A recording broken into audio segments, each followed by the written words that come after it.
एक मेढक अपने 3 बच्चों के साथ जंगल में नदी किनारे रहता था। उन चारों की दुनिया जंगल और नदी तक ही सीमित थी। बाहरी दुनिया से उनका कोई वास्ता नहीं था।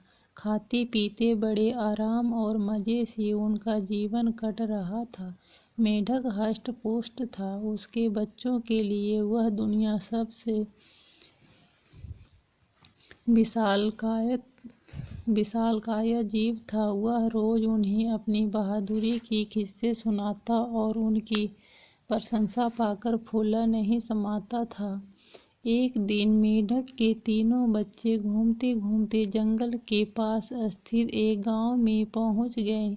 वहां उनकी दृष्टि एक खेत में चरते हुए बैल पर पड़ी। इतना विशालकाय जीव उन्होंने पहले कभी नहीं देखा था।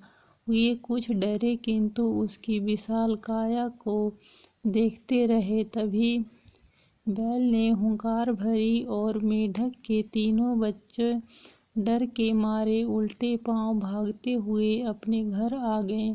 बच्चों को डरा हुआ देखकर जब मेढक ने कारण पूछा, तो उन्होंने विस्तार पूर्वक बैल के बारे में बता दिया। इतना बड़ा जीव हमने आज से पहले कभी नहीं देखा। हमें लगता है दुनिया का सबसे विशालकाय जीव आप नहीं, वह है। अपने बच्चों की बात सुनकर मेढक को बुरा लगा।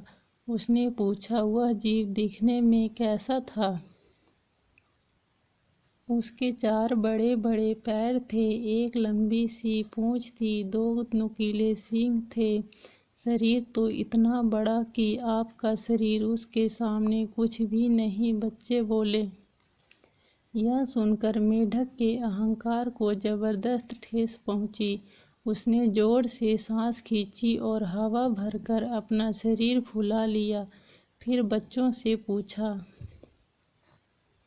क्या वह इतना बड़ा था? नहीं, इससे बहुत बड़ा, बच्चे बोले। मेढक ने थोड़ी और हवा भरकर अपना शरीर और फुलाया। क्या इतना बड़ा? नहीं नहीं, और बड़ा। मेढक ने जंगल के बाहर कभी कदम ही नहीं रखा था।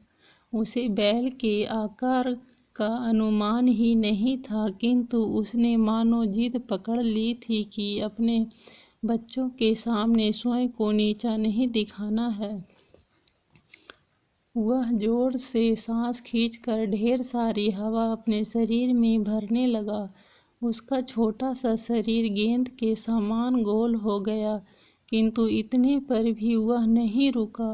उसका शरीर में हवा भरना जारी रहा। उसने इतनी सारी हवा अपने शरीर में भर ली कि उसका शरीर वह संभाल नहीं पाया और फट गया। अपने अहंकार में मेढक के प्राण पखेरु उड़ गए। सीख, अहंकार पतन का कारण है।